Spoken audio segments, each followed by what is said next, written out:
Las personas de fe no se mueren, se van con el Señor, solamente cambian de lugar y sin arruga, que es lo mejor del caso. Así que, dice un hermano porque es muy interesante. Una vez el padre, se lo he dicho unas cuantas veces, una vez al padre Castellano lo llamó una señora diciéndole que le dolía el hígado, que le dolía el páncreas, que tenía una rodilla suelta, que tenía el hombro que se le caía, que no respiraba bien. Y el padre Castellano le dijo: "Mano, ¿usted quiere que se le quite todo y no sienta nada?" Dice la señora: "Sí, padre." Dice: "Vamos a orar. Señor, te presento esta hermana, te pido que la tomes y la lleves al cielo cuanto antes." Y dice la señora: "Pero padre," dice, "es que es la única forma que te vas a quedar sana para el resto de tu vida. No hay otra." Hoy la iglesia, nosotros siempre leemos los martes la fiesta del día, que honra la iglesia. Este día la iglesia honra a San José Obrero. San José en su faceta de trabajador, patrono de los trabajadores. "Oh, qué gran santo San José", exclamaba San Francisco de Sales, que llevaba siempre en su libro de oraciones la estampa del santo patriarca para acordarse de él y pedirle que le ayudara. El Papa Juan XXIII afirmaba: "Me agrada pensar que San José no fue un alto empleado y quizás ni siquiera alcalde ni monseñor, sino que un sencillo obrero que se ganaba el pan y el de la Sagrada Familia. Y así, siendo un humilde trabajador, fue escogido por Dios para encargarlo de proteger a su más gran tesoro, el Salvador del mundo, y a la Madre del Redentor, lo cual demuestra el gran aprecio que nuestro Señor siente por los humildes trabajos de cada día cuando se hacen a conciencia y por amor de Dios." Santa Teresa de Ávila, gran devota de San José, repetía: quisiera contar a todos los grandes y continuos favores que se me ha concedido según San José. Solo pido que la gente haga la experiencia de encomendarse a este amable santo y verán cuánto se gana con tener esa devoción. Quienes desean aprender a rezar más y mejor, encomiéndense a él, que cada día hablaba con Jesús y María, y apreciarán el arte de rezar bien. San José, aparte de ser patrón de los trabajadores, lo es también de la Iglesia Universal. Esta fiesta de San José Obrero fue instituida por su Santidad Pío XII y también lo nombra confesor. Su Santidad Juan Pablo II decía que había sido el gran santo olvidado. Gracias a Pío XII y a Juan Pablo II se ha vuelto a tener la devoción por este gran santo de la Iglesia Católica. Hoy también la Iglesia celebra el día en honor al profeta Jeremías, profeta del año 566 antes de nuestra era, el gran profeta que hemos estudiado y que habló tan profundo al corazón del hombre. Pero es una fiesta muy hermosa la de San José. San José, que la gente dice que la Biblia dice poco de él, pero dice muchísimo, porque lo que dice la Biblia de San José es que fue un hombre justo a los ojos de Dios. Y para nosotros eso no quiere decir nada, pero dice la Biblia que nadie es justo. Sin embargo, dice que San José es justo. Y la única persona que la Biblia nombra justo es Abraham y José. Así que José es uno de los grandes obreros. Yo sí digo, si ganó la confianza del Señor para encargarle al Salvador del mundo, pues ahí no hay mucho más que hablar. Y aparte es el patrón de la Iglesia Universal.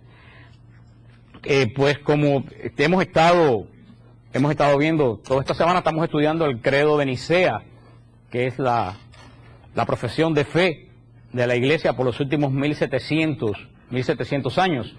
Credo de Nicea, que es el credo que decimos en la misa los domingos, proclamamos, porque el credo no se reza, el credo es una proclamación, es el resumen de nuestra fe. Y estamos estudiando el credo de Nicea, está dividido en 3 secciones: la sección del Padre, la sección del Hijo, la sección del Espíritu Santo. Estamos todavía en la sección del Padre. Hablamos, creo, qué cosa es creer, la definición de Dios. Hablamos la gran definición de la Iglesia que da de Dios, que es Padre, que es todopoderoso. Hablamos que es creador del cielo, de la tierra. Y los últimos martes hablamos de creador de lo invisible. Hablamos de los ángeles de Dios y hablamos de los ángeles caídos, fue la semana pasada. Entonces, pasar el tema de hoy, que vamos a hablar, acuérdense que el párrafo dice creador de lo visible y de lo invisible. Y empecé por lo invisible, vamos a ver de lo visible. Hoy, por una aclaración que quiero hacer de la semana pasada, que hubo algunas personas confundidas. Cuando yo dije que era peligroso hacer oración de liberación solo, yo me refería a ministerio de liberación. Ministerio de liberación. Si tú quieres hacer una oración de liberación, tú, todos los días por ti, por tu familia, tú lo puedes hacer solo. Las oraciones que tenemos en el website nuestro, hay cantidad de oraciones de liberación que tú puedes hacer devocionalmente. Cuando yo me decía que es un peligro hacerlo solo, es las personas que están en un ministerio de liberación. Y conozco gente que anda de casa en casa solo haciendo liberación, y eso es un peligro terrible. Nunca se debe hacer liberación solo, pero eso, ¿está claro eso? No aplica a las oraciones devocionales de liberación, que esas las podemos hacer, y de hecho yo recomiendo a todo el mundo hacer continuamente la oración de la sangre de Cristo, igual que la oración de liberación de Grandis, que son las dos oraciones. Quería aclarar eso. Vamos a ver, porque la gente me decía, bueno, no hay una repetición, si el credo dice creador del cielo, de la tierra, de lo visible y de lo invisible. No hay contradicción, porque cuando el credo habla, y lo vimos, creador del cielo y de la tierra, hablamos de la creación material del universo, del mundo. Cuando habla de lo visible y lo invisible no se refiere a lo que vemos, sino a la parte espiritual visible. La parte espiritual invisible, ¿quiénes son? Los ángeles. La parte espiritual visible, ¿quién es la parte espiritual visible? Nosotros, porque somos seres espirituales. Por eso esta parte del credo habla de la creación del hombre. Dice Génesis 1:27, Dios creó al hombre a su imagen. A imagen de Dios lo creó. Hombre y mujer los creó. El libro de Génesis, siempre le he dicho a ustedes, y lo vuelvo a repetir de nuevo, hasta que la gente se le grabe, aunque yo no sé si esto es entendimiento o es una revelación espiritual, porque hay cosas de la palabra de Dios que es revelación espiritual, que la Biblia no es un libro científico. Tenemos que tener bien claro qué cosa no es la Biblia. Un libro científico no es un libro científico. La Biblia no es un libro de historia, aunque contiene historia. La Biblia no es un libro de historia, en el sentido como estudiamos la Revolución Francesa o como estudiamos la historia de Cuba o el descubrimiento de América. La Biblia no es un libro de genealogías. La Biblia no nos dice, el interés de la Biblia no es decirme quién se casó con quién. A Dios no le importa quién se casó con quién, eso no es el origen de la Biblia. Cuando la Biblia dice fulano y fulano que se casó con mengano, tiene hijos, está queriendo revelar un misterio espiritual, no es relacionado a quién se casó con quién. La Biblia no es un libro de evolución de la materia, la Biblia no habla de nada científico, punto. Ir a buscar datos científicos a la Biblia es andar más perdido que el hijo de Lindbergh, que jamás apareció. Eso está claro. Yo creo que no está muy claro. Porque vienen las preguntas, ¿dónde están los dinosaurios en la Biblia? Que me hacen continuamente. Yo digo, pero no voy a decir lo que iba a decir. Es decir, a mí que me importa, omití una frase. A mí que me importa dónde están los dinosaurios en la Biblia. A mí me ayuda espiritualmente saber qué pasó con los dinosaurios. Para nada. ¿Quién se ocupa de los dinosaurios? La ciencia y la gente que, aunque hay algunos dinosaurios que andan por ahí todavía. Yo conozco unos cuantos. Hay gente que me pregunta, ¿con quién se casó Caín? A mí que me importa con quién se casó Caín. El objetivo de la Biblia no es decirme con quién se casó Caín. Yo le dije un día a una persona, me hartó tanto, dije, mira, se casó con una mona, y así queda tranquilo Darwin y la Biblia. Ya. Porque me preguntan, pero te lo preguntan en son de anjá. Te voy a poner en dificultad, ¿con quién se casó Caín? A mí, ¿qué me importa? A mí me edifica en algo saber con quién se casó Caín. Espiritualmente ustedes lo hacen crecer en el espíritu con quién se casó Caín. Eso es para los chismosos. La historia de Caín es una profunda historia que puede ser que haya en la casa de ustedes, cada uno, muchos de la familia nuestra, una historia de Caín. Es lo que le quiero decir, que la Biblia no está relacionada a ciencia. La Biblia es una revelación, es una interpretación espiritual de la historia. El que viene en la Biblia buscando historia, buscando ciencia, está equivocado. Así lo deja bien claro la carta del Santo Padre Juan Pablo II, en cual la gente lo quiso mucho, pero nadie le hizo caso. La carta, la encíclica Fides et Ratio, fe y razón, donde el Santo Padre dice que la fe y la razón no están opuestas, sino que miran la misma cosa desde dos puntos de ángulo totalmente diferentes. La fe desde el punto de vista espiritual, la razón desde el punto de vista físico. Son dos puntos de vista de una misma cosa. Es como si usted, alguien que mire ese Cristo del fondo y yo lo miro de aquí.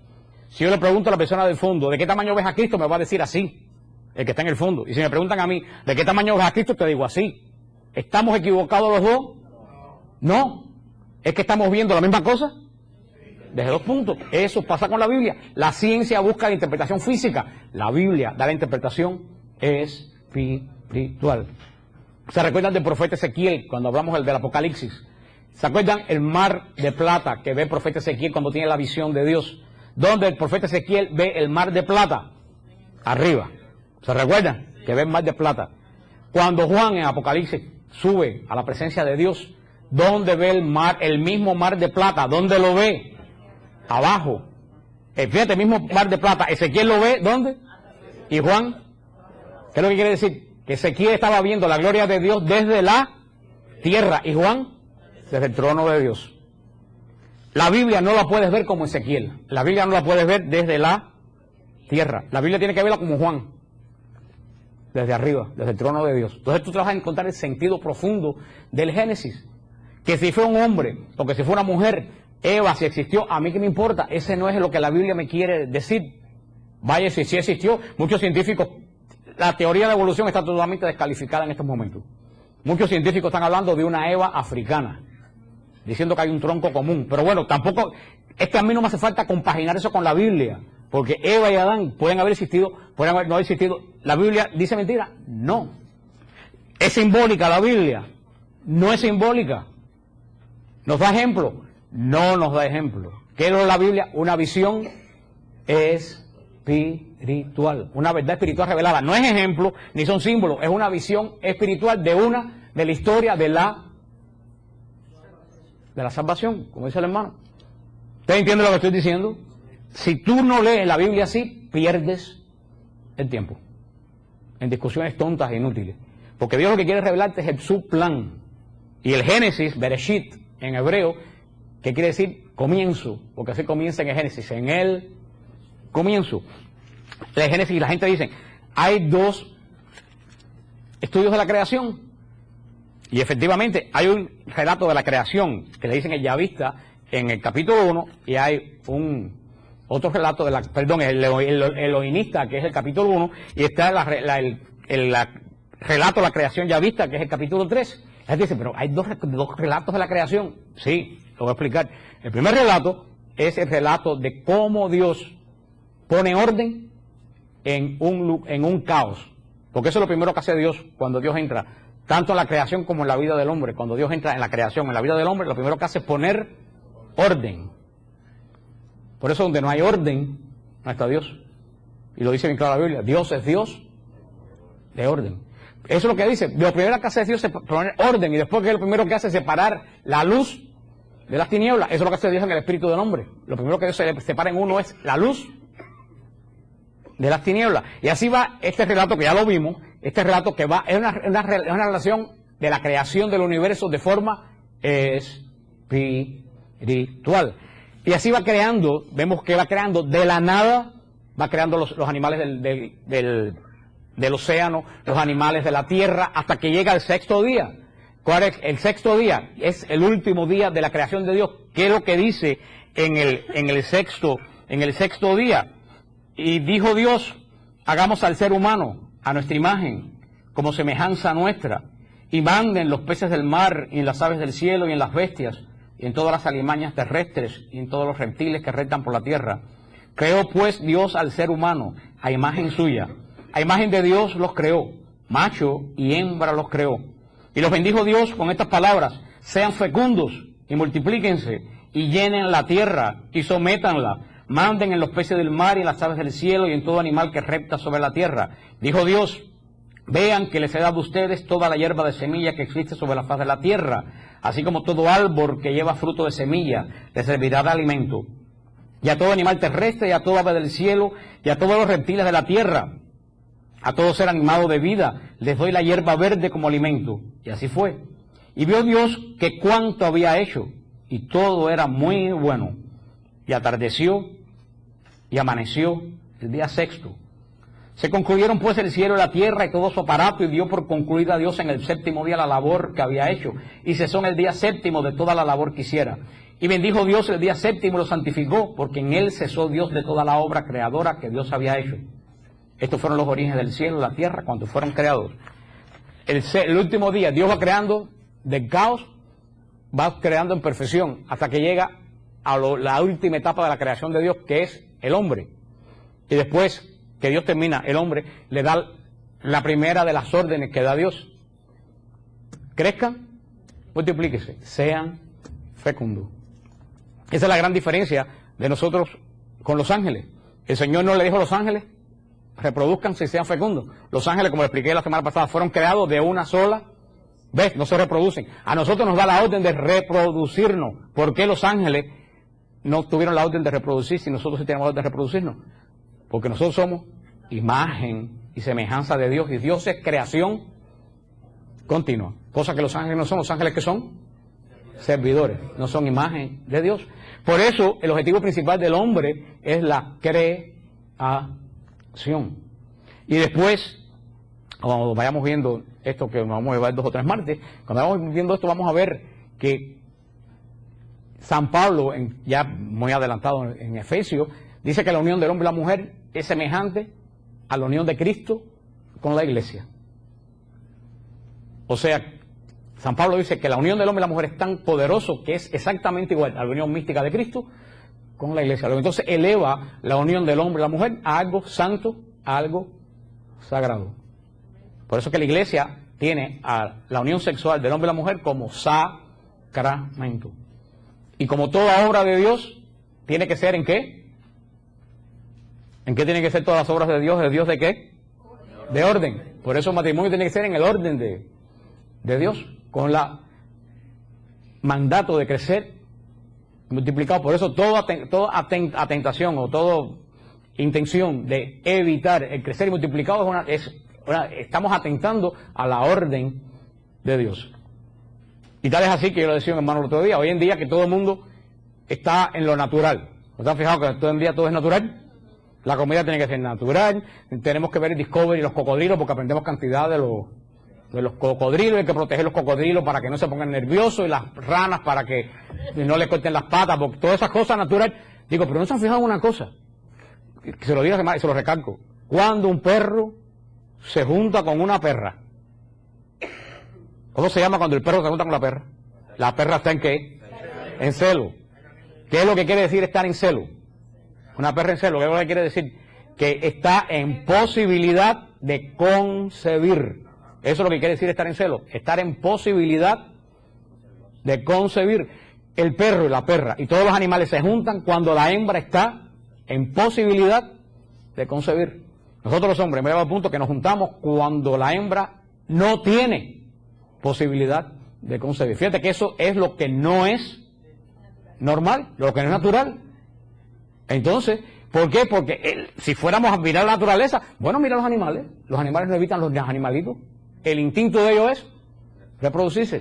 ¿Por qué nosotros lo evitamos? El pecado, como ha dañado la naturaleza del hombre. Como ha dañado la naturaleza del hombre, pero eso es cuando lleguemos ahí. Lo que estamos hablando hoy, vemos cómo el Señor, cuando crea esta creación del hombre, dice bien claro la palabra de Dios, en el 6º día lo creó hombre y mujer, a su imagen y semejanza. Las personas que no son espirituales, por supuesto, como Helen Blavatsky, la madre de la teosofía, que lo que tenía en la cabeza era una batidora de 3 revoluciones, ella dice que como Dios crea al hombre, imagen y semejanza es que Dios es macho y hembra. Los delirios tremendos de la persona que no tiene el don del Espíritu Santo, pues está dañada por el pecado, como ella que estaba grandemente dañada por el pecado. Cuando la Biblia dice que el hombre y la mujer son creados de imagen y semejanza de Dios, no tiene que ver nada con la parte física, porque cuando Dios crea al hombre y a la mujer, Cristo no está encarnado. Entonces cuando Dios crea al hombre y a la mujer, Cristo no tiene figura de nada. ¿Qué cosa es Dios? Espíritu puro. Y el espíritu puro no tiene sexo. Dios no tiene sexo, en sentido que los espíritus, como los ángeles, no tienen sexo, no son sexuales. Cuando Dios crea al hombre y la mujer, no tiene ojo ni oreja. Sin embargo, la Biblia dice que lo creó a su imagen y semejanza. ¿Qué es lo que tiene el hombre y la mujer que es imagen y semejanza de Dios? El espíritu. Lo que quiere decir que nos creó a su imagen y semejanza es que a ambos, al hombre y la mujer, somos los únicos animales de la creación que tenemos algo que es semejante a Dios, que no lo tiene el resto de la creación. ¿Y es qué cosa lo que es semejante a él que tenemos nosotros? El espíritu. Es lo que Dios crea que nos hace semejante a él. Por eso el hombre y la mujer no son ni mayor ni menores delante de Dios, somos diferentes, que son 2 cosas distintas. Pero somos exactamente de la misma dignidad delante de Dios, porque hombre y mujer somos imagen y semejanza de Dios, creado a su imagen. Porque lo que nos diferencia a nosotros de los animales, que poseemos la capacidad de conocer Eso es lo primero. Un animal no tiene la capacidad de conocer. Una perra, cuando cuida a sus perritos, no es que conoce a sus perritos, él ya lo cría por instinto. Bueno, cuando ese perrito crece, si no lo separan de la madre, termina a lo mejor teniendo relaciones con la madre, porque cuando crece no puede discernir que ese otro animal es su madre, porque ellos no conocen. Luego, entonces el animal no tiene conocimiento, los animales tienen instinto. Nosotros somos los únicos que tenemos inclusive somos los únicos que tenemos conocimiento de nosotros mismos. Un caballo, una vaca no tiene conocimiento de él mismo. Nosotros tenemos conocimiento de nosotros mismos, de qué existimos, y tenemos la posibilidad de percibir la presencia de Dios. ¿Por qué tenemos la posibilidad de percibir la presencia de Dios? Porque somos imagen y semejanza de Dios. Eso que Dios ha depositado en nosotros, que es el Espíritu, que después vamos a verlo en otra forma, que lo dice la Biblia. Ese es el punto que nos dice el día sexto de la creación. En cuanto a la creación, nos dice visceralmente cómo Dios crea al hombre, que nos crea semejantes, no igual, semejantes a Él. En cuanto podemos conocernos nosotros mismos, podemos conocer lo que nos rodea, podemos percibirlo a Él, a Él. Eso es lo que nos hace diferente. Por eso todo hombre tiene una tendencia al conocimiento de alguien trascendente. Y cuando no conoce al Dios verdadero, se lo tiene que inventar. Porque el ateo, químicamente puro, no existe. Para mucha gente, el ateísmo es una religión de no creer en Dios, pero es una religión que tiene. Yo decía a una persona que la prueba más grande que existe Dios son los ateos. Si no, Dios no existiera, no hubieran ateos.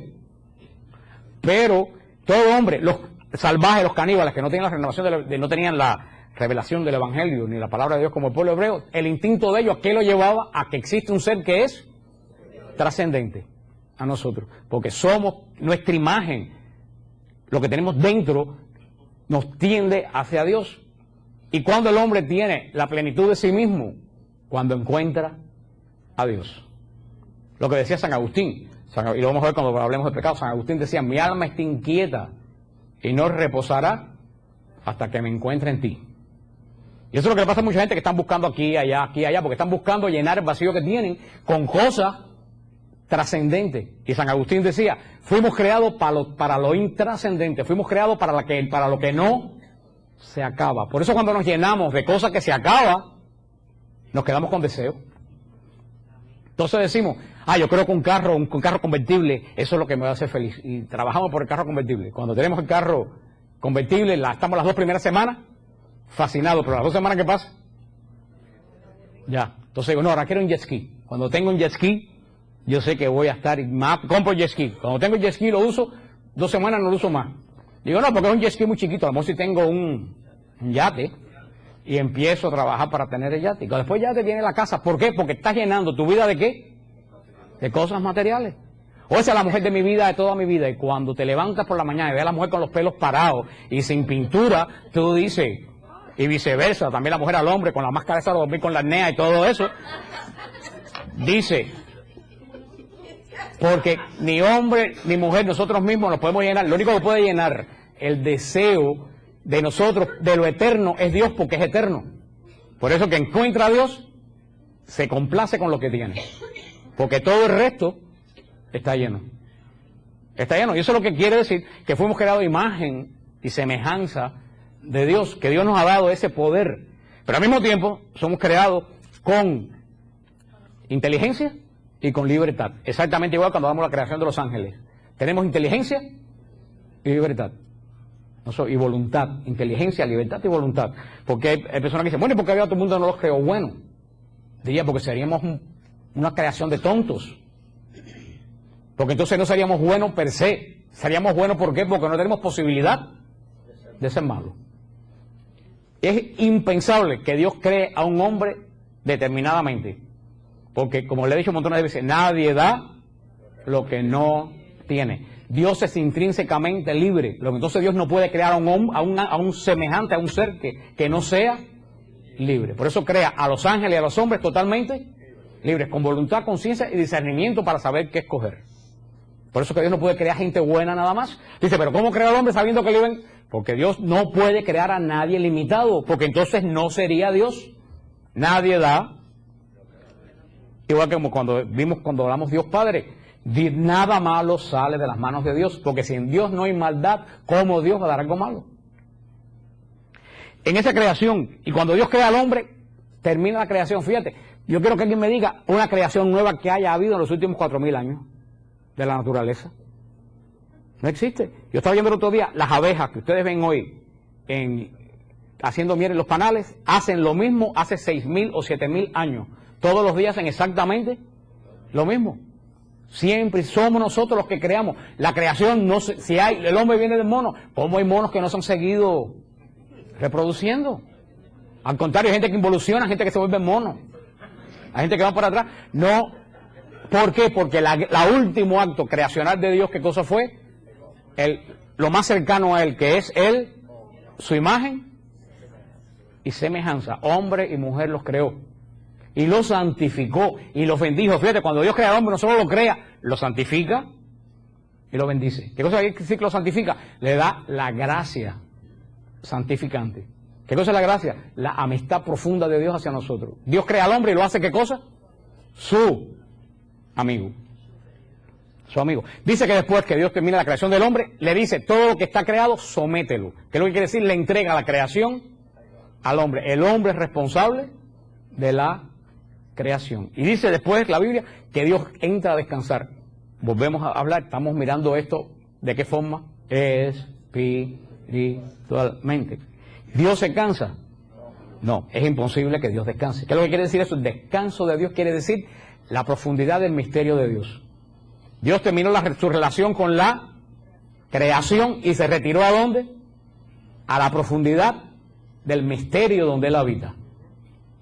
Ese es el descanso de Dios. Ya Dios no crea. Dios creó. Dios, lo dice bien claro, vio que era muy bueno.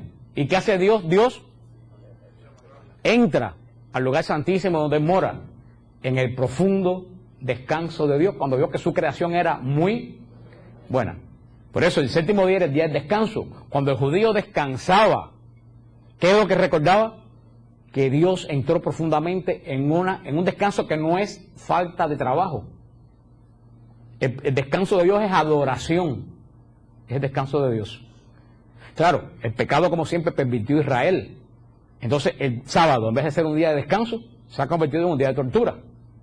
Y los que vayan a Israel lo verán. Y los que fueron, los que han ido los otros viajes lo verán. Que el sábado judío no puede ni siquiera apretar el botón del ascensor. Si tú te montas en un ascensor el día del Shabbat, el ascensor va parando piso por piso. Aunque no haya nadie. Abre, se queda como 10 o 12 segundos abierto y cierra.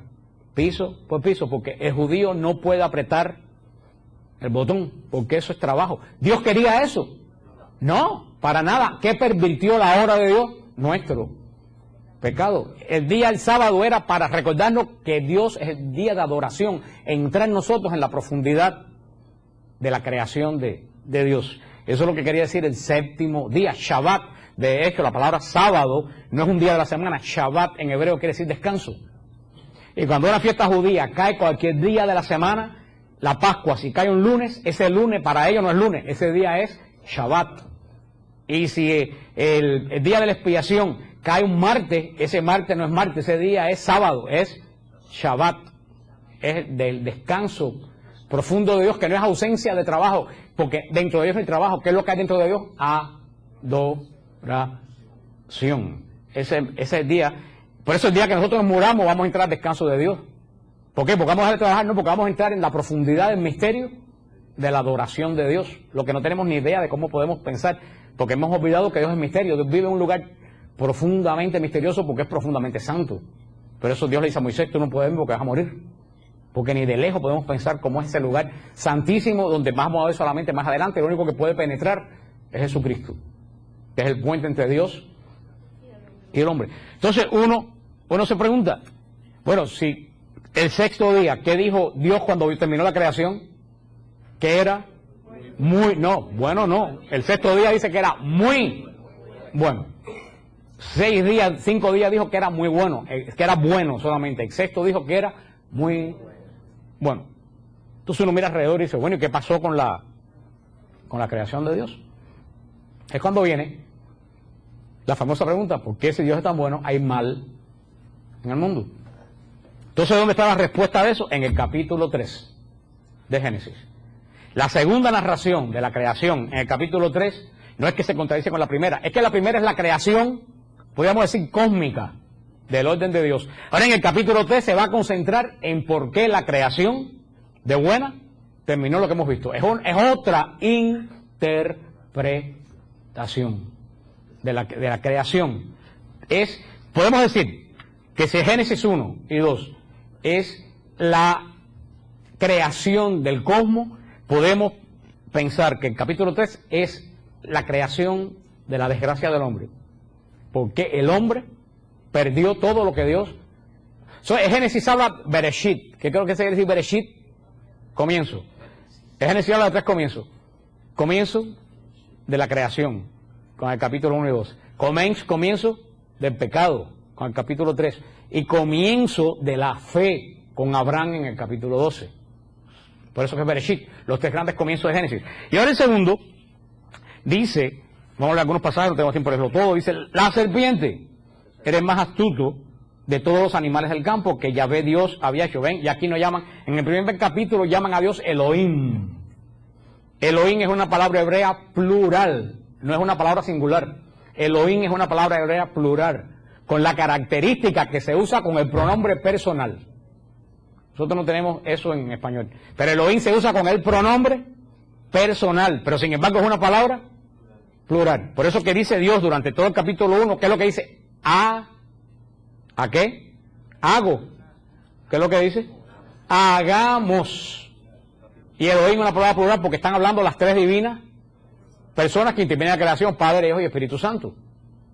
Es cuando dice hagamos al hombre a nuestra imagen y semejanza. Padre, Hijo y Espíritu Santo, que en ese momento la segunda persona, el verbo era espiritual. Porque hasta que no se encarna en el vientre de María, Jesús no entra a ser igual que nosotros. La serpiente, eres más astuto de los animales del campo que Yahvé Dios había hecho. Y dijo la mujer, ¿cómo es que Dios le ha dicho no coman de ninguno de los árboles del jardín? Respondió la mujer a la serpiente, podemos comer del fruto de los árboles del jardín. Mas del fruto del árbol que está en el medio del jardín, ha dicho Dios, no coman de él ni lo toquen, o entrará la muerte. Replicó la serpiente a la mujer, de ninguna manera morirán. Es que Dios sabe muy bien que el día en que comieran de él, se les abrirán los ojos y serán como dioses, conocedores del bien y del mal. Y como vio la mujer que el árbol era bueno para comer, y apetecible a la vista, y excelente para lograr sabiduría, tomó de su fruto y comió, y dio también a su marido, que también comió. Entonces se lo abrieron entre ambos los ojos, y se dieron cuenta que estaban desnudos, y cosieron hojas de higuera, y se hicieron unos ceñidores.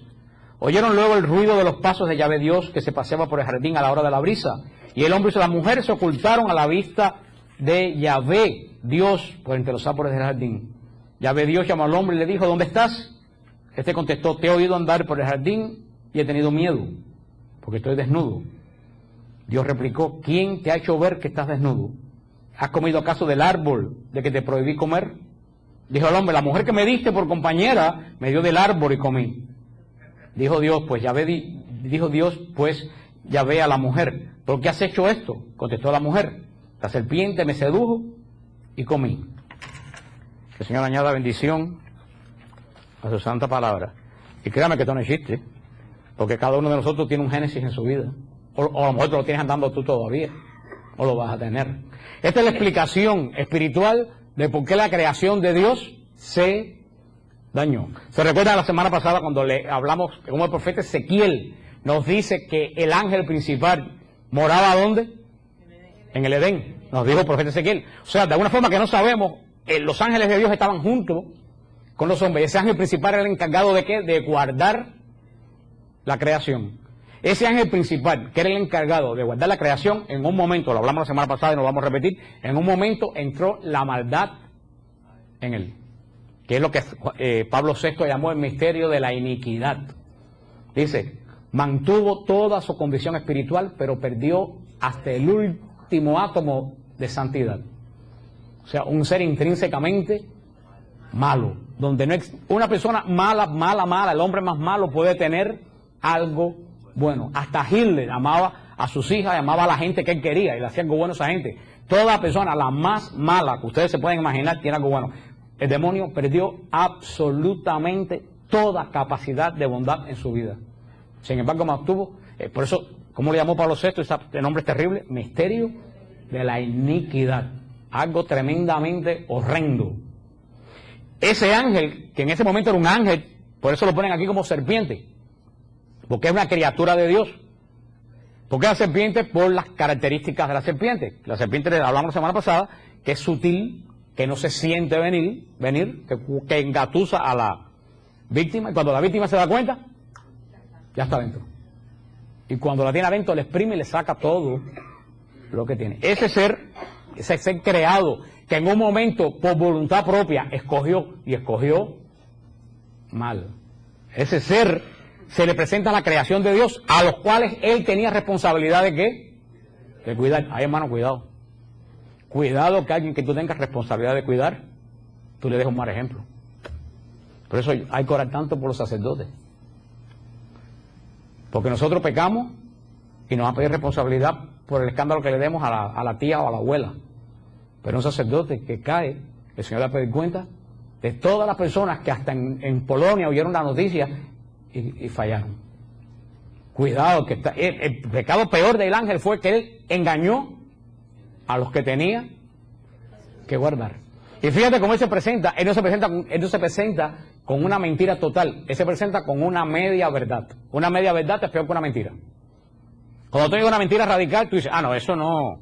Pero cuando tú oyes algo que parece verdad, tú dices, ¿cómo eso me suena que tiene algo de verdad? ¿Qué le dice? Que dice Cristo que es de naturaleza mentirosa. ¿Qué es lo que le dice? Así que Dios te dijo que no puedes comer de todo. Claro, a la mujer le sonó. Dijo, no, eso no fue algo que dijo. Si el ángel le dice a la mujer, qué sé yo, Dios abrió un lago de fuego, la mujer no le hubiera sonado eso, hubiera dicho, ¿qué habla este? Pero le sonó. Así que Dios te dijo que no puedes comer nada. Y la mujer le dijo, no, al contrario, Dios me dijo que podía comer todo, menos el árbol del bien y del mal. El demonio es así, el demonio siempre te viene con una mentira que te suena a verdad, pero virada al revés. El gran problema que le dije la semana pasada cuando hablamos del demonio, que el Señor reprenda, que con el demonio no podemos dialogar. Punto. A la vez que tú dialogas con él te pierdes. Como un animalito que viene una serpiente, no se puede poner a jugar con la serpiente, porque se lo traga más rápido. El árbol del bien y del mal, dijimos la semana pasada. ¿Qué cosa es? El árbol del bien y del mal, el que Dios le dijo al hombre, puedes utilizar todo lo que existe en el mundo, menos decidir qué cosa es bueno y qué cosa es malo. Él poner la regla de qué cosa es bueno y qué cosa es malo, lo voy a poner yo. Aparte de eso, haz lo que tú quieras. ¿Por qué? Si él no hubiera seguido las reglas de Dios, ¿qué es las reglas que iba a poner Dios? Si hubiera seguido las reglas esas, todo hubiera sido excelente, porque Dios es intrínsecamente justo. Dios no quería que el hombre tomara la iniciativa porque sabía que el hombre, a la vez que tomara, decidir qué es bueno y qué es malo, qué cosa es. ¿Ustedes saben qué cosa es eso? Poder. El que decide qué es bueno y qué es malo sobre un grupo de gente, eso es poder. Dios sabía que el día que el hombre tuviera poder, se iba a corromper. Por eso dijo, yo menos eso, todo lo demás. ¿Qué le dijo el demonio? Le dijo una verdad. Dios no quiere que tú comas de ese árbol porque el día que comas vas a ser como él. ¿Por qué? Porque si Dios se reserva para él solamente decidir qué cosa es bueno y qué cosa es malo, y yo decido qué cosa es bueno y qué cosa es malo, yo estoy ocupando el lugar de Dios. Yo voy a hacer, pero no, ahí fue donde el demonio no le dijo, no ibas a ser como Dios en poder, ibas a ser como Dios porque ibas a meterte en el territorio que Dios reservó para él. ¿Pero qué pensó el hombre? El hombre pensó eso, no, voy a ser como Dios, voy a ser todo poderoso y todo potente. Esa es la mentira del diablo. Cuando el diablo hoy mete a los muchachos en droga, no les dice dónde van a terminar, le dice, mira qué cool coger estas y mira qué bien se pasa. Cuando siempre viene gente que viene familia mía de Cuba, yo siempre primero los llevo a South Beach y los paseo por Ocean Drive, el sábado por la noche. Y después los llevo afuera de Camilo House. Y le enseño a la gente durmiendo, tapándose con cartones. Y le digo, lo que tú viste que comenzó allí, terminó aquí. Porque el demonio le dice al muchacho, la droga es nice, vas a estar en algo, no vas a ser un bobo. Y cuando la agarra, empieza, como yo leí que dice, que para abajo los escalones se bajan de 2 en 2. Cuando lo agarra, lo lleva a Camilo House. Pero no te dice eso, él nada más te enseña el famoso glamour de Hollywood. Me entra la vida de todos esos artistas de Hollywood para que tú veas que no hay ahí, lo único que es miseria. Como dijo la Madre Teresa de Calcuta, qué pobres son los ricos, nada más que tienen dinero. Y con dinero hay algo que no se puede comprar. ¿Ustedes creen que Nicole Smith fue feliz? Tenía belleza, tenía fama, tenía dinero. 38 años muerta, el hijo 19 años muerto. Una historia. La mujer más rica del mundo, Cristina Onassis. ¿Ustedes creen que fue feliz? Lean, una vida totalmente desgraciada. Métete detrás de ese glamour de Hollywood, para que tú veas que lo único que hay es miseria humana. Pero eso es lo que el demonio muestra en la televisión. Y eso es lo que el demonio le dijo a esta gente. Y esta gente creyeron la mentira como la seguimos creyendo hoy la gente, los jóvenes en Estados Unidos, y nosotros también lo seguimos creyendo, la mentira del demonio. Olvídate de Dios, si Dios lo que quiere es tenerte amarrado, si tú puedes, que eso es lo que te promueve el televisor y la nueva era, esa es la mentira que el demonio está diciendo hoy. Ustedes pueden ser dioses. Eso es lo que dice la nueva era, tú eres Dios. Tú eres Dios. Porque el demonio no te, como le dije la semana pasada, lo bueno que el demonio no tiene mucha capacidad de invención. Siempre repite y repite lo mismo. Y siempre nosotros nos lo seguimos. Y el hombre dijo, así que hacer el secreto de Dios, porque Dios es misterio. Cuando tú desnudas a Dios, ese no es Dios. Y hoy en día también nosotros los católicos muchas veces queremos que nos expliquen a Dios. Tú no puedes explicar a Dios, Dios es misterio. Cuando tú desnudas a Dios, ya Dios perdió la santidad. Porque nuestros cultos, la Eucaristía nuestra se ha vuelto que no llama la atención a nadie, porque nuestra Eucaristía ha perdido el misterio de Dios. Todo está expuesto a la vista de todo el mundo. Ya no hay nada misterioso en la Eucaristía. Todo lo ves y todo lo registra. Dios es misterio. El hombre quiso entrar en el misterio de Dios. Sí que eso es lo que Dios, por eso que Dios no quería. Pues vamos allá. Dice que la mujer vio y que era como apetitoso, es lo que dice. Claro, ¿cómo no va a ser apetitoso? Hacer lo que a ti te dé tu realísima gana. Claro que es atractivo. Y la mujer, eso sí, como yo. Y el hombre, porque ese es el problema del pecado. El pecado, cuando uno está en pecado, uno no solo quiere estar en pecado, quiere arrastrar a más gente en pecado. Porque entonces tiene la justificación de que tú no eres tan malo. Y San Pedro lo va a decir después. Cuando tú sales de los vicios, los que fueron contigo viciosos van a querer que tú regreses, porque tú saliendo del vicio eres una bofetada para los que se quedaron ahí. Por eso es que nunca se peca solo, siempre se peca y siempre tú quieres tratar de meter a gente en el mismo. Y el hombre también entró en el jamo. Y cuando dice que cuando el hombre comió el árbol del bien y del mal, se le abrieron. ¿Y qué vio? ¿Que era como Dios? No. ¿Qué se dio cuenta? Que estaba desnudo. Nada que ver con sexo, en absoluto. ¿Qué le voy a decir que estaba desnudo? Cuando el hombre comió, que entró en el misterio de Dios, se dio cuenta, tarde, de que todo lo que tenía se lo había dado Dios y que lo había perdido. Hermano, demasiado tarde. Así nos pasa a veces. Todo lo perdió. Se le abrieron los ojos. El demonio cumplió con lo que le prometió. Se le abrieron los ojos, pero vio que era como Dios. Vio que era un montón de tierra, de fango. Entonces, ¿qué fue lo que hizo? ¿Se hizo una ropa con qué? Con hierba. ¿Sabes qué quiere decir eso? ¿Cuánto puede durar una ropa de hierba? ¿Cuánto puede durar? ¿Qué te puede tapar de la lluvia o del frío una ropa de hierba? Quiero decir que todo lo que el hombre hace por sí mismo no le sirve para nada. Entonces, dice que Dios todas las tardes venía a caminar con el hombre por el jardín. Creo que quiere decir eso. ¿Con quién tú sales a caminar por la tarde a dar una vuelta a la manzana? ¿Con un extraño que pasó y te llamó? ¿Con una persona, el marido, la mujer, los hijos, alguien muy íntimo? Quiere decir que el hombre y Dios eran íntimos. ¿Qué quiere decir eso? Que el hombre estaba lleno de gracia, era inmaculado, era semejante a Dios. Y cuando Dios vuelve, como siempre, son con Dios, ya el hombre tiene abierto ¿qué cosa? Los ojos. Cuando el hombre oye a Dios, que todos los días el hombre esperaba a Dios, vamos a dar la vuelta. Cuando ve a Dios, ¿qué es lo que hace? No, dice que le entró miedo. Esa es la primera consecuencia del pecado.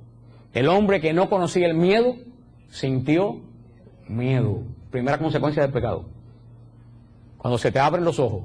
Entonces ya tú no amas a Dios. Tú le tienes miedo, respeto, miedo a Dios. El pecador le tiene miedo a Dios, por eso es que es mejor decir Dios no existe. Porque si existe, cuidado. Entonces, evade la realidad diciendo, a mí qué me importa si eso es una cuento de vieja. Primero que nada, el hombre sintió en su corazón algo que nunca había sentido. ¿Sintió? Miedo. Cuando tú encuentras a Cristo, hermano, lo primero que sale de tu corazón es el miedo. Y te dice, ¿tienes cáncer? Y tú dices, aleluya, lo peor que puedo hacer es que morirme y me voy con él. Salgo ganando. Cuando tú encuentras a Cristo, lo primero que, porque todo eso que el hombre perdió, vamos a ver después que eso regresó al hombre a través de Cristo, gracias a Dios después. Pero estamos en la primera parte. El hombre sintió miedo. ¿Y qué hizo? Se escondió. Lo que hacemos todos los pecadores. Lo primero que hacemos es, nos vamos de la iglesia, nos vamos del grupo, nos vamos de la gente santa que conocemos. Nada, ya yo no estoy para eso.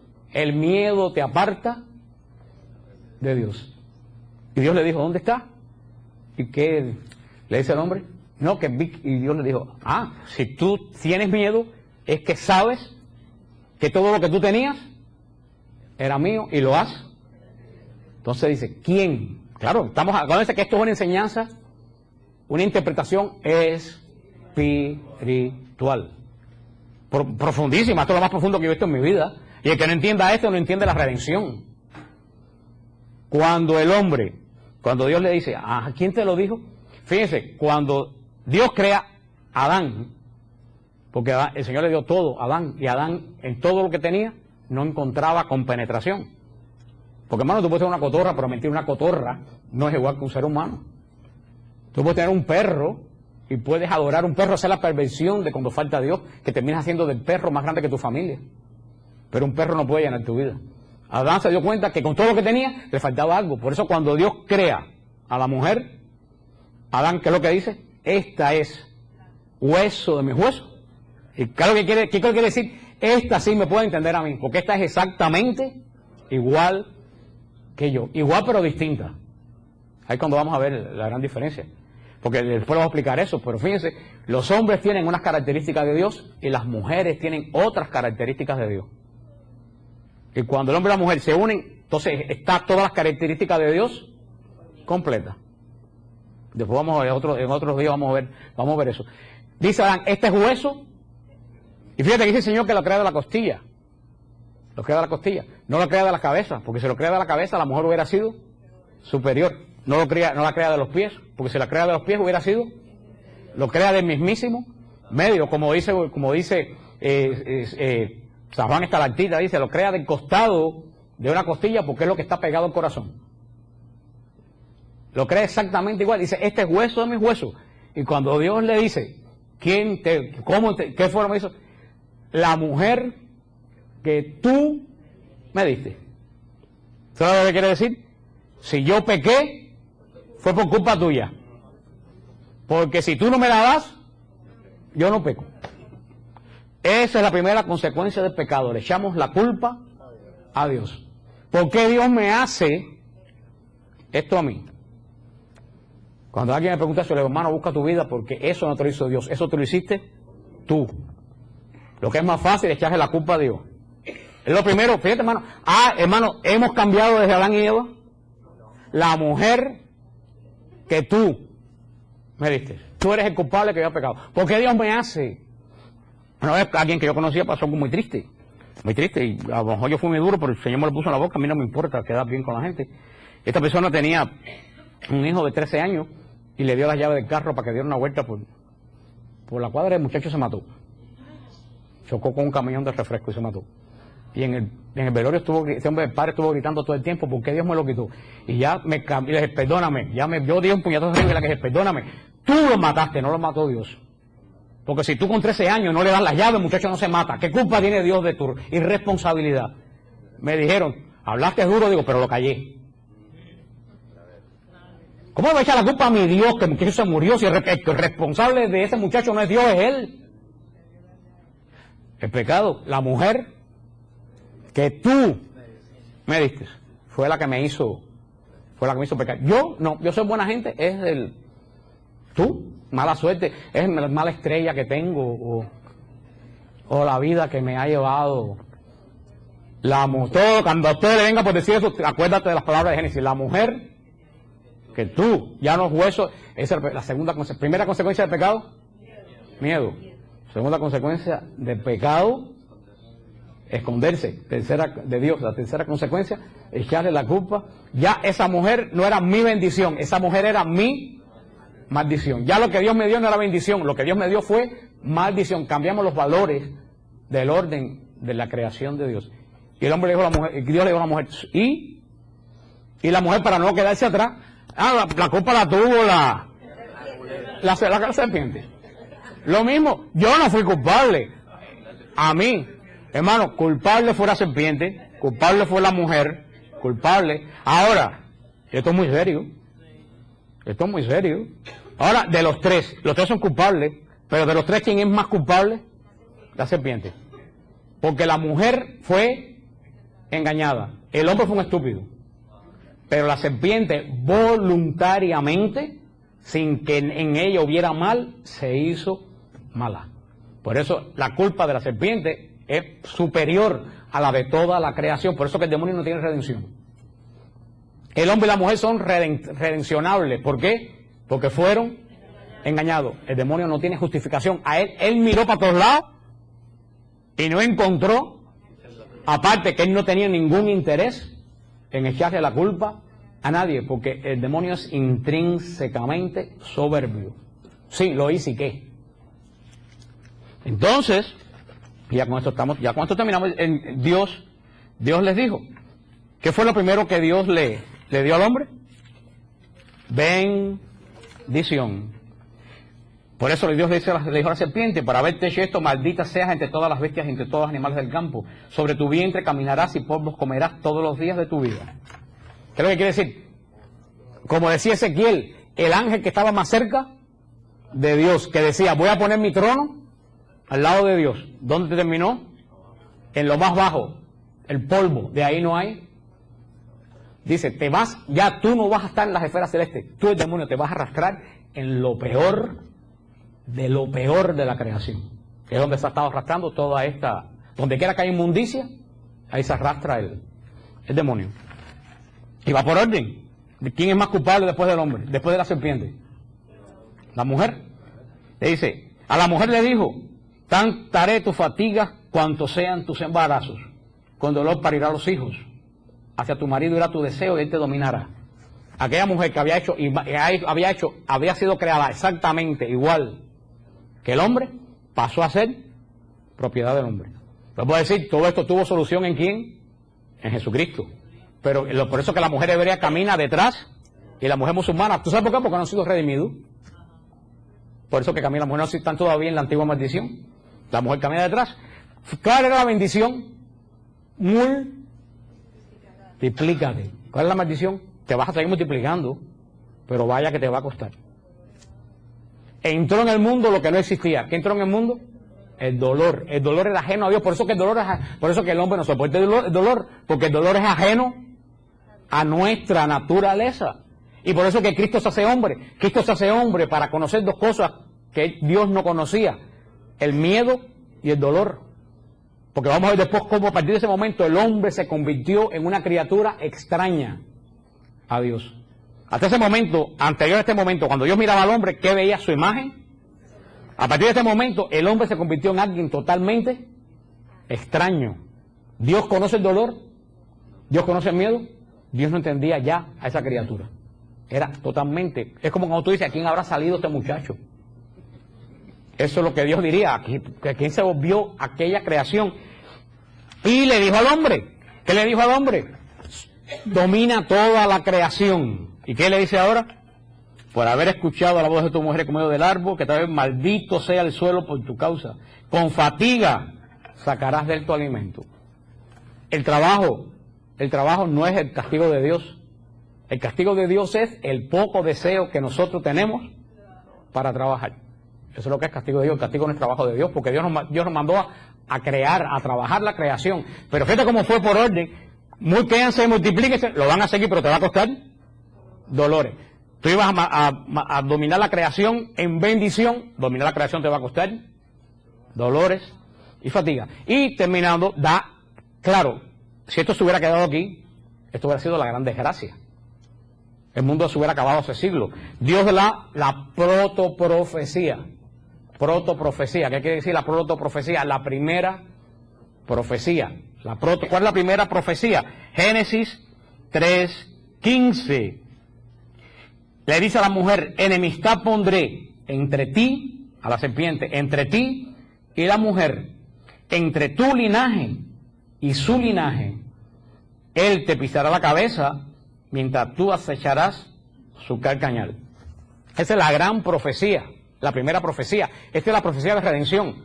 ¿Qué le dijo Dios al demonio? ¿Tú te vas a quedar triunfante toda la vida? No. ¿Qué es lo que le dijo? Si por una mujer entró el pecado, va a venir una mujer que te va a pisar la cabeza. A la serpiente, cuando ustedes han visto cuando alguien quiere inmovilizar a una serpiente, ¿qué es lo que se le hace? Se la agarra por aquí. A la vez que tú no haces, todo el poder de la serpiente está en la cabeza. A la vez que tú le agarras la cabeza, la serpiente se queda sin poder. ¿Qué es lo que le dijo el Señor? Va a venir una mujer que te va a quitar todo el poder. María. Y tiene lógica. Dios arregla las cosas con lo mismo que el hombre la destruye. Si por una mujer entró la desobediencia, por una mujer va a entrar. Fíjate lo que la primera profecía, enemistad entre el demonio y una mujer. Desde ese momento el demonio paró las antenas. Dijo, así que una mujer es la que me va a quitar todo el poder. Tengo que estar atento a ver quién es esa. Por eso al final de la historia, en Apocalipsis 12, aparece de nuevo María y al frente ¿quién? El demonio. La misma historia de Génesis. No se entiende ni el Calvario ni el Apocalipsis si tú no entiendes Génesis 3:15. Enemistad total entre una mujer. Por eso cuando María viene al mundo, que es lo que San Ireneo de León en el siglo II hizo un escrito espectacular que está en Siloé, cuando hace una comparación entre Eva y María.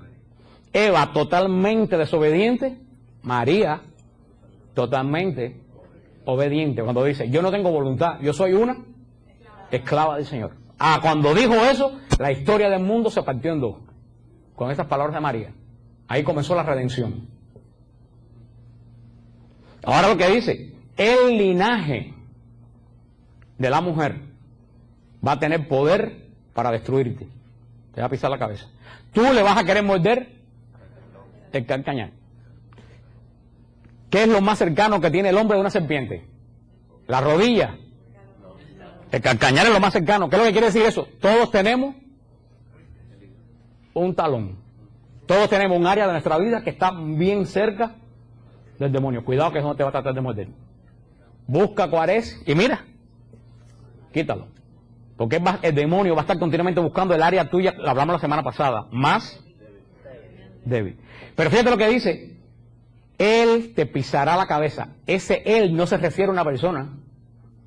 El linaje.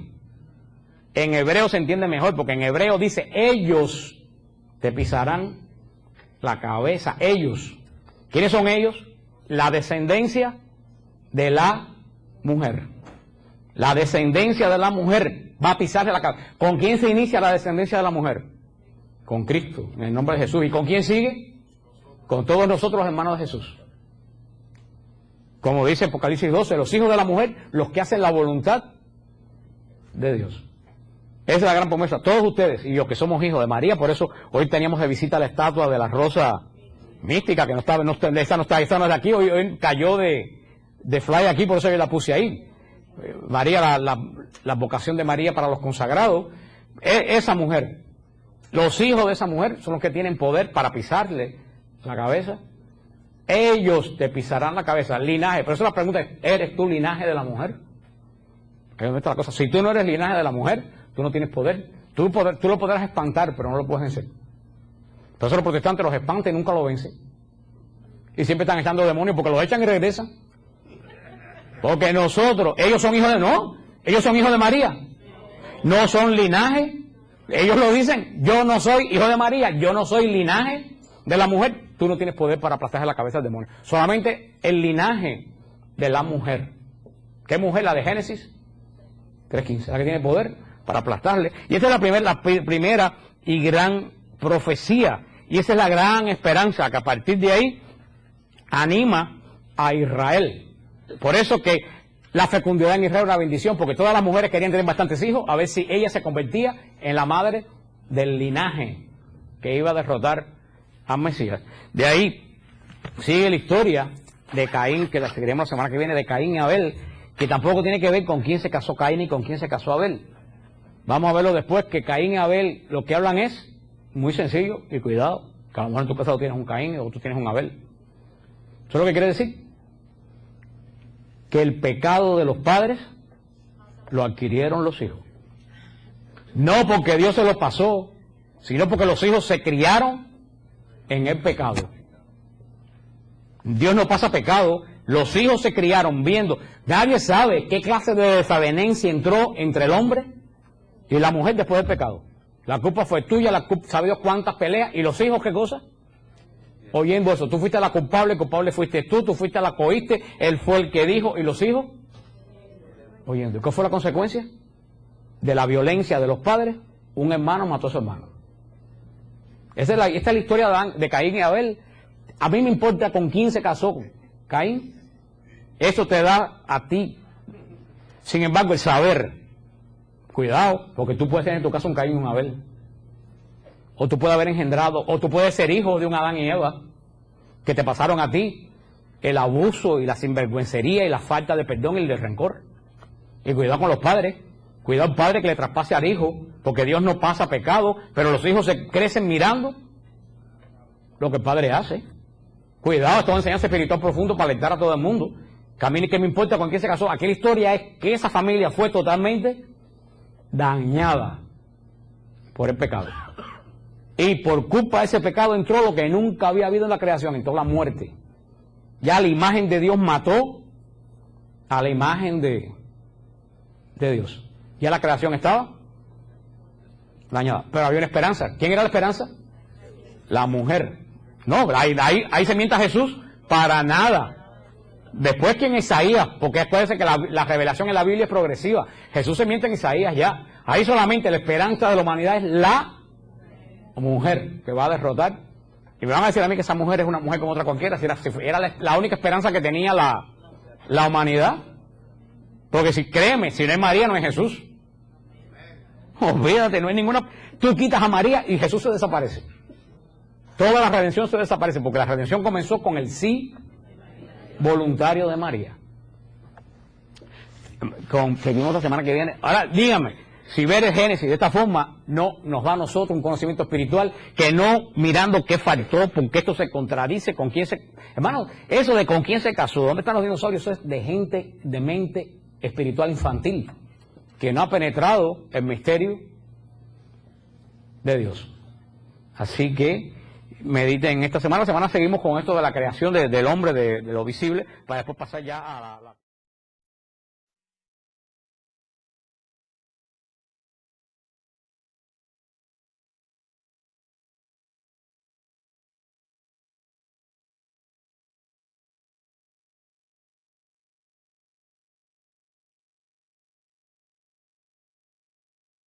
Las personas de fe no se mueren, se van con el Señor, solamente cambian de lugar y sin arruga, que es lo mejor del caso. Así que, dice un hermano que es muy interesante. Una vez el padre, se lo he dicho unas cuantas veces, una vez el padre castellano lo llamó una señora diciéndole que le dolía el hígado, que le dolía el páncreas, que tenía una rodilla suelta, que tenía el hombro que se le caía, que no respiraba bien. Y el padre castellano le dijo, hermano, ¿usted quiere que se le quite todo y no sienta nada? Dice la señora, sí, padre, dice, vamos a orar. Señor, te presento a tu hermana, te pido que la tomes y la lleves al cielo cuanto antes. Y dice la señora, pero padre, dice, es que es la única forma que te vas a quedar sana para el resto de tu vida. No hay otra. Hoy la iglesia, nosotros siempre leemos los martes la fiesta del día, que honra a la iglesia. Este día la iglesia honra a San José Obrero. San José en su faceta de trabajador, patrono de los trabajadores. Oh, qué gran santo San José, exclamaba San Francisco de Sales. Llevaba siempre en su libro de oraciones la estampa del santo patriarca para acordarse de él y pedirle que le ayudara. El Papa Juan XXIII afirmaba, me agrada pensar que San José no fue un alto empleado y quizás ni siquiera alcalde ni monseñor, sino que un sencillo obrero que se ganaba el pan y el de la Sagrada Familia. Y así siendo un humilde trabajador fue escogido por Dios para encargarlo de proteger a su más gran tesoro, el Salvador del mundo y a la Madre del Redentor, lo cual demuestra el gran aprecio que nuestro Señor siente por los humildes trabajos de cada día, cuando se hacen a conciencia y por amor de Dios. Santa Teresa de Ávila, gran devota de San José, repetía: quisiera contar a todos los grandes y continuos favores que se me ha concedido según San José. Solo pido que la gente haga la experiencia de encomendarse a este amable santo y verán cuánto se gana con tenerse devoción. Quienes desean aprender a rezar más y mejor, encomiéndense a él, que cada día hablaba con Jesús y María, y apreciarán el arte de rezar bien. San José, aparte de ser patrón de los trabajadores, lo es también de la Iglesia Universal. Esta fiesta de San José Obrero fue instituida por su santidad Pío XII y también lo nombra confesor. Su santidad Juan Pablo II decía que había sido el gran santo olvidado. Gracias a Pío XII y a Juan Pablo II se ha vuelto a tener la devoción por este gran santo de la Iglesia Católica. Hoy también la Iglesia celebra el día en honor al profeta Jeremías, profeta del año 566 antes de nuestra era, el gran profeta que hemos estudiado y que habló tan profundo al corazón del hombre. Pero es una fiesta muy hermosa la de San José. San José, que la gente dice que la Biblia dice poco de él, pero dice muchísimo, porque lo que dice la Biblia de San José es que fue un hombre justo a los ojos de Dios. Y para nosotros eso no quiere decir nada, pero dice la Biblia que nadie es justo. Sin embargo, dice que San José es justo. Y la única persona que la Biblia nombra justo es Abraham y José. Así que José es uno de los grandes obreros. Yo sí digo, si ganó la confianza del Señor para encargarle al Salvador del mundo, pues ahí no hay mucho más que hablar. Y aparte es el patrón de la Iglesia Universal. Pues como hemos estado viendo, toda esta semana estamos estudiando el credo de Nicea, que es la profesión de fe de la Iglesia por los últimos 1700 años. Credo de Nicea, que es el credo que decimos en la misa los domingos, proclamamos, porque el credo no se reza, el credo es una proclamación, es el resumen de nuestra fe. Y estamos estudiando el credo de Nicea, está dividido en 3 secciones: la sección del Padre, la sección del Hijo, la sección del Espíritu Santo. Estamos todavía en la sección del Padre. Hablamos creo, qué cosa es creer, la definición de Dios, hablamos la gran definición de la Iglesia que da de Dios, que es Padre, que es todopoderoso. Hablamos que es creador del cielo, de la tierra. En los últimos martes hablamos de creador de lo invisible. Hablamos de los ángeles de Dios y hablamos de los ángeles caídos, fue la semana pasada. Entonces, pasar el tema de hoy, que vamos a hablar, acuérdense que el párrafo dice creador de lo visible y de lo invisible. Y empecé por lo invisible, vamos a ver de lo visible. Hoy, por una aclaración que quiero hacer de la semana pasada, que hubo algunas personas confundidas, cuando yo dije que era peligroso hacer oración de liberación solo, yo me refería a ministerio de liberación. Ministerio de liberación. Si tú quieres hacer una oración de liberación, tú todos los días por ti, por tu familia, tú lo puedes hacer solo. Las oraciones que tenemos en el website nuestro, hay cantidad de oraciones de liberación que tú puedes hacer devocionalmente. Cuando yo me decía que es un peligro hacerlo solo, es las personas que están en un ministerio de liberación. Y conozco gente que anda de casa en casa solo haciendo liberación, y eso es un peligro terrible. Nunca se debe hacer liberación solo, pero eso, ¿está claro eso? No aplica a las oraciones devocionales de liberación, que esas las podemos hacer, y de hecho yo recomiendo a todo el mundo hacer continuamente la oración de la sangre de Cristo, igual que la oración de liberación de Grandis, que son las dos oraciones. Quería aclarar eso. Vamos a ver, porque la gente me decía, bueno, no hay una repetición, si el credo dice creador del cielo, de la tierra, de lo visible, de lo invisible. No hay contradicción, porque cuando el credo habla, y lo vimos, creador del cielo, de la tierra, hablamos de la creación material del universo, del mundo. Cuando habla de lo visible y lo invisible no se refiere a lo que vemos, sino a la parte espiritual visible. La parte espiritual invisible, ¿quiénes son? Los ángeles. La parte espiritual visible, ¿quién es la parte espiritual parado y sin pintura? Tú dices, y viceversa, también la mujer al hombre con la máscara esa de dormir con la apnea y todo eso. Dice, porque ni hombre ni mujer, nosotros mismos nos podemos llenar. Lo único que puede llenar el deseo de nosotros, de lo eterno, es Dios, porque es eterno. Por eso que encuentra a Dios, se complace con lo que tiene. Porque todo el resto está lleno. Está lleno. Y eso es lo que quiere decir que fuimos creados a imagen y semejanza de Dios, que Dios nos ha dado ese poder. Pero al mismo tiempo somos creados con inteligencia y con libertad. Exactamente igual cuando damos la creación de los ángeles. Tenemos inteligencia y libertad. Y voluntad, inteligencia, libertad y voluntad. Porque hay personas que dicen, bueno, ¿y por qué Dios a todo el mundo no los creó? Bueno, diría porque seríamos una creación de tontos. Porque entonces no seríamos buenos per se. Seríamos buenos, ¿por qué? Porque no tenemos posibilidad de ser malos. Es impensable que Dios cree a un hombre determinadamente. Porque, como le he dicho un montón de veces, nadie da lo que no tiene. Dios es intrínsecamente libre. Entonces Dios no puede crear a un semejante, a un ser que no sea libre. Por eso crea a los ángeles y a los hombres totalmente libres, con voluntad, conciencia y discernimiento para saber qué escoger. Por eso que Dios no puede crear gente buena nada más. Dice, pero ¿cómo crea al hombre sabiendo que libre? Porque Dios no puede crear a nadie limitado, porque entonces no sería Dios. Nadie da. Igual que como cuando hablamos Dios Padre, nada malo sale de las manos de Dios, porque si en Dios no hay maldad, ¿cómo Dios va a dar algo malo? En esa creación, y cuando Dios crea al hombre, termina la creación. Fíjate, yo quiero que alguien me diga una creación nueva que haya habido en los últimos 4.000 años de la naturaleza. No existe. Yo estaba viendo el otro día, las abejas que ustedes ven hoy haciendo miel en los panales, hacen lo mismo hace 6.000 o 7.000 años.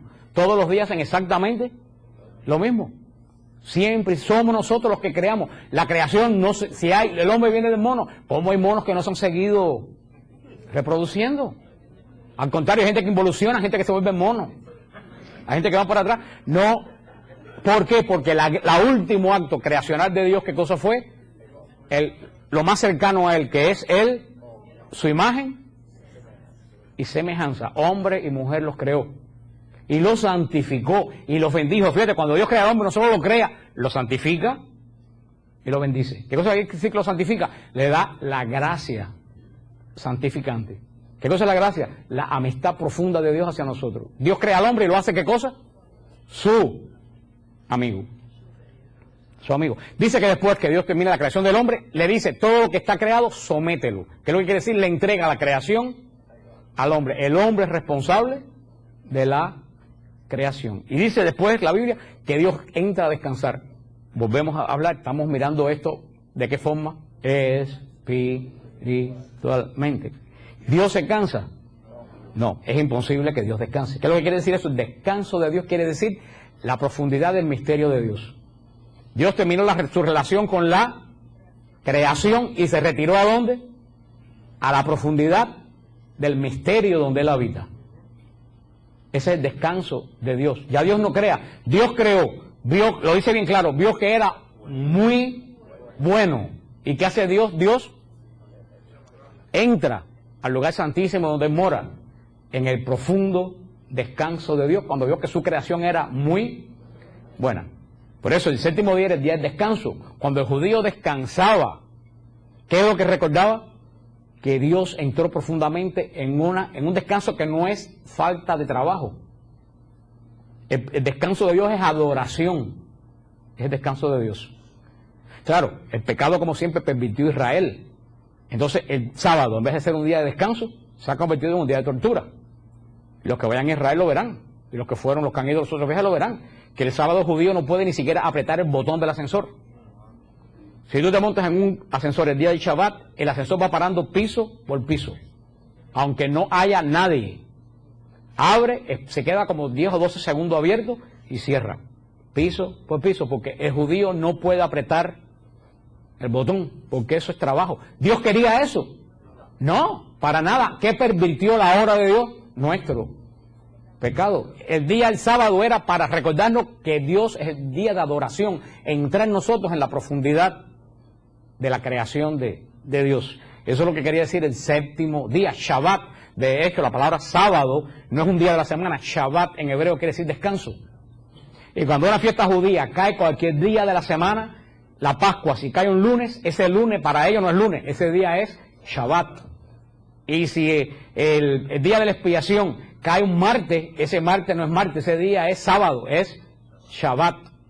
Es del descanso profundo de Dios, que no es ausencia de trabajo, porque dentro de Dios no hay trabajo. ¿Qué es lo que hay dentro de Dios? Adoración. Ese es el día. Por eso el día que nosotros nos muramos vamos a entrar al descanso de Dios. ¿Por qué? Porque vamos a dejar de trabajar, no, porque vamos a entrar en la profundidad del misterio de la adoración de Dios, lo que no tenemos ni idea de cómo podemos pensar, porque hemos olvidado que Dios es misterio. Dios vive en un lugar en posibilidad de concebir.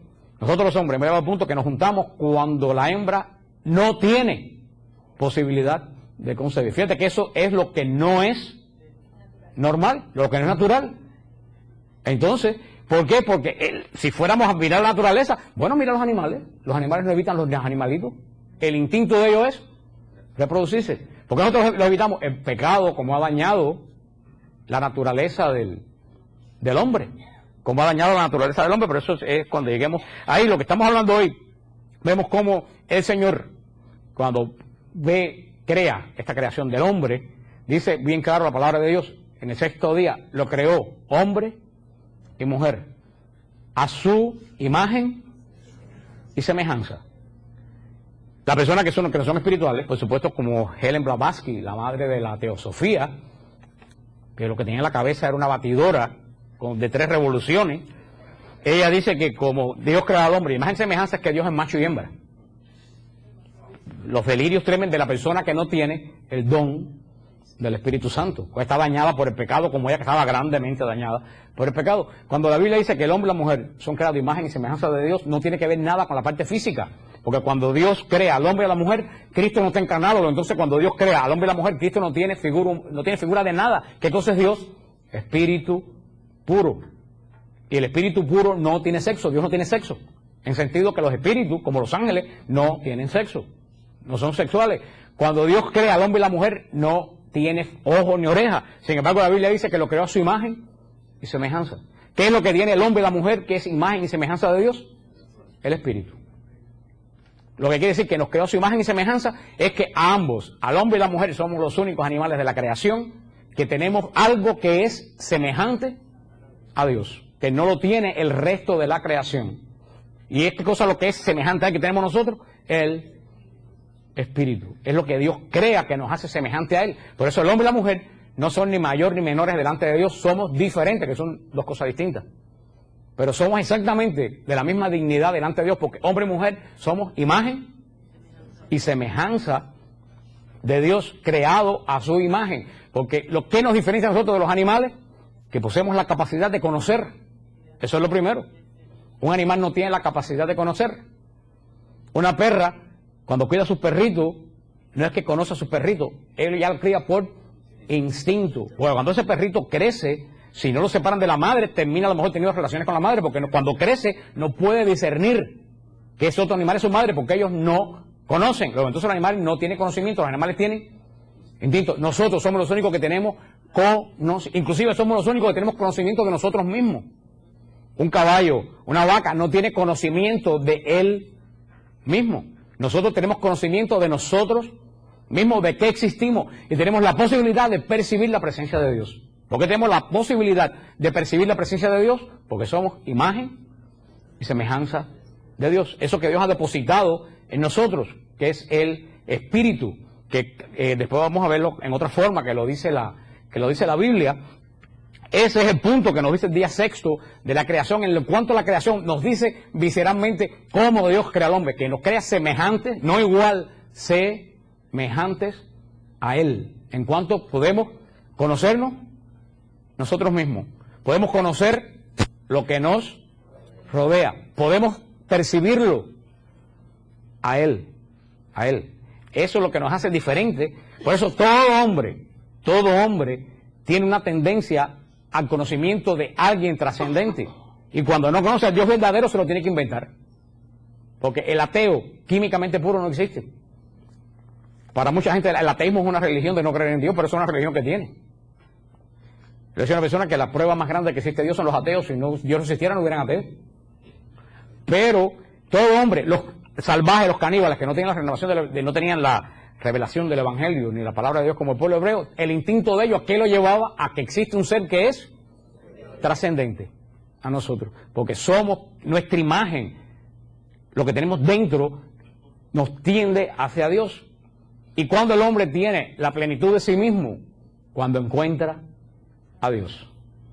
Lo que decía San Agustín, y lo vamos a ver cuando hablemos de pecado. San Agustín decía: mi alma está inquieta y no reposará hasta que me encuentre en ti.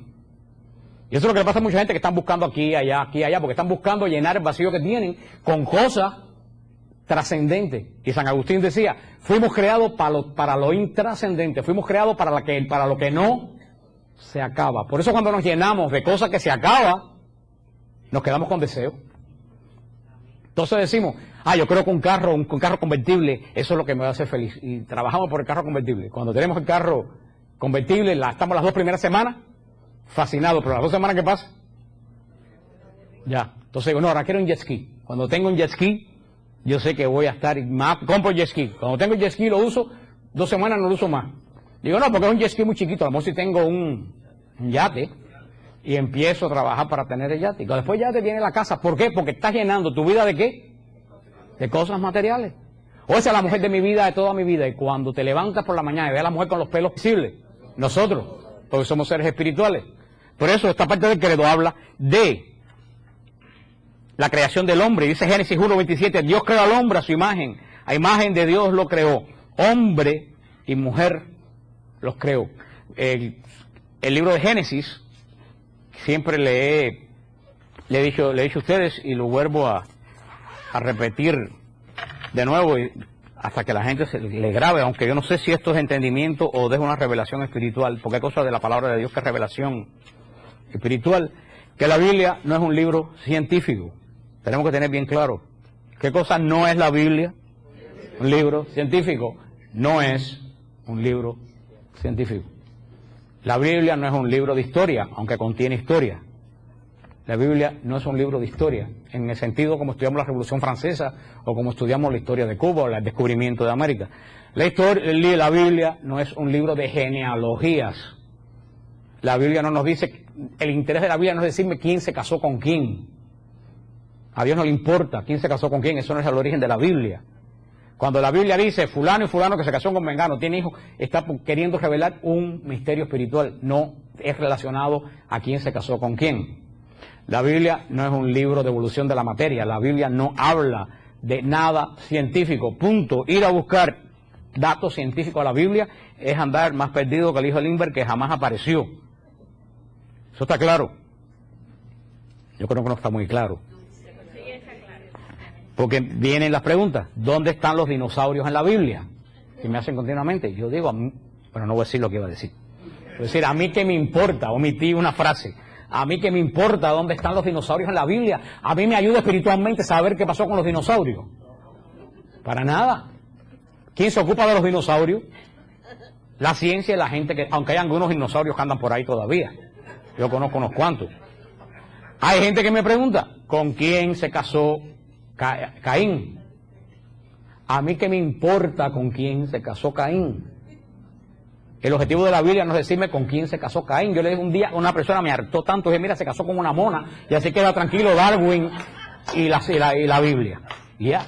Porque me preguntan, pero te lo preguntan en son de anjá. Te voy a poner en dificultad, ¿con quién se casó Caín? A mí, ¿qué me importa? A mí me edifica en algo saber con quién se casó Caín. Espiritualmente ustedes lo hacen crecer en el espíritu con quién se casó Caín. Eso para los chismosos. La historia de Caín es una profunda historia que puede ser que haya en la casa de ustedes, cada uno, muchos de la familia nuestra, una historia de Caín. Es lo que le quiero decir, que la Biblia no está relacionada a ciencia. La Biblia es una revelación, es una interpretación espiritual de la historia.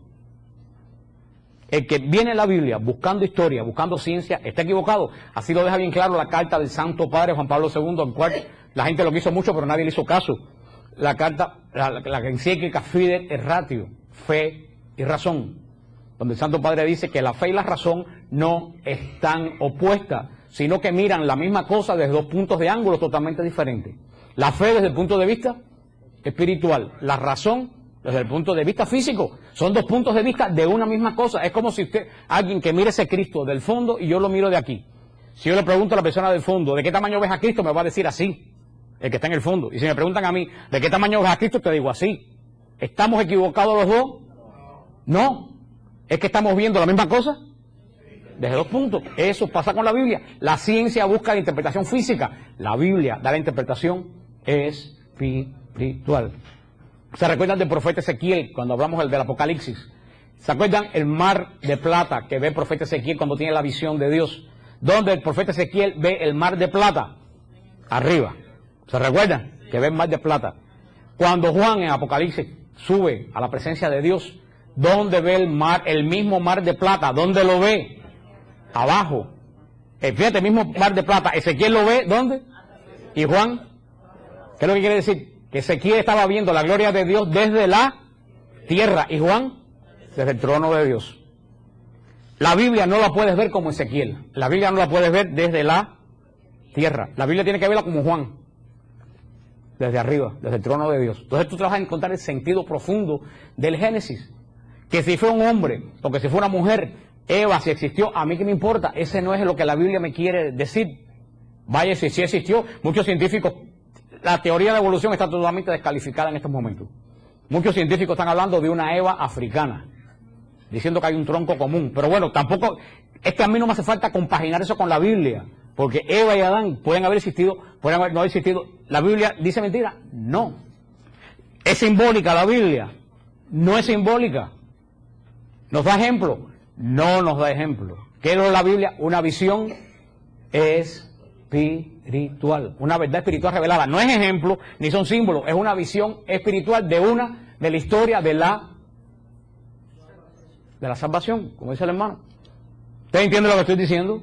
Si tú no lees la Biblia así, pierdes el tiempo en discusiones tontas e inútiles. Porque Dios lo que quiere revelarte es su plan. Y el Génesis, Bereshit, en hebreo, ¿qué quiere decir? Comienzo, porque así comienza en el Génesis, en el comienzo. El Génesis, y la gente dice, hay dos estudios de la creación.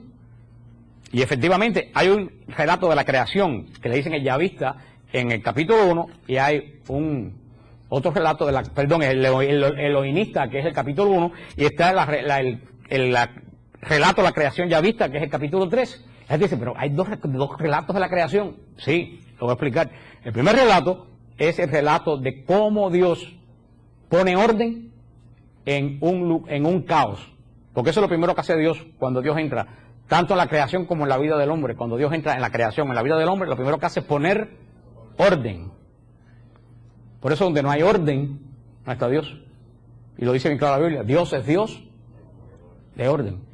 Eso es lo que dice, lo primero que hace Dios es poner orden, y después que lo primero que hace es separar la luz de las tinieblas. Eso es lo que hace Dios en el espíritu del hombre. Lo primero que Dios se separa en uno es la luz de las tinieblas. Y así va este relato que ya lo vimos, este relato que va, es una relación de la creación del universo de forma espiritual.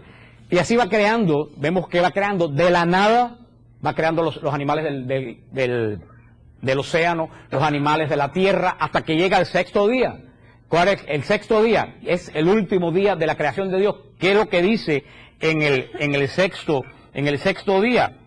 Y dijo Dios, hagamos al ser humano a nuestra imagen, como semejanza nuestra, y manden los peces del mar, y en las aves del cielo, y en las bestias, y en todas las alimañas terrestres, y en todos los reptiles que rectan por la tierra. Creó pues Dios al ser humano, a imagen suya. A imagen de Dios los creó, macho y hembra los creó. Y los bendijo Dios con estas palabras, sean fecundos y multiplíquense, y llenen la tierra, y sométanla, manden en los peces del mar y en las aves del cielo, y en todo animal que repta sobre la tierra. Dijo Dios, vean que les he dado a ustedes toda la hierba de semilla que existe sobre la faz de la tierra, así como todo árbol que lleva fruto de semilla, les servirá de alimento. Y a todo animal terrestre, y a toda ave del cielo, y a todos los reptiles de la tierra, a todo ser animado de vida, les doy la hierba verde como alimento. Y así fue. Y vio Dios que cuanto había hecho, y todo era muy bueno. Y atardeció, y amaneció el día sexto. Se concluyeron pues el cielo y la tierra y todo su aparato, y dio por concluida Dios en el séptimo día la labor que había hecho. Y cesó en el día séptimo de toda la labor que hiciera. Y bendijo Dios el día séptimo y lo santificó, porque en él cesó Dios de toda la obra creadora que Dios había hecho.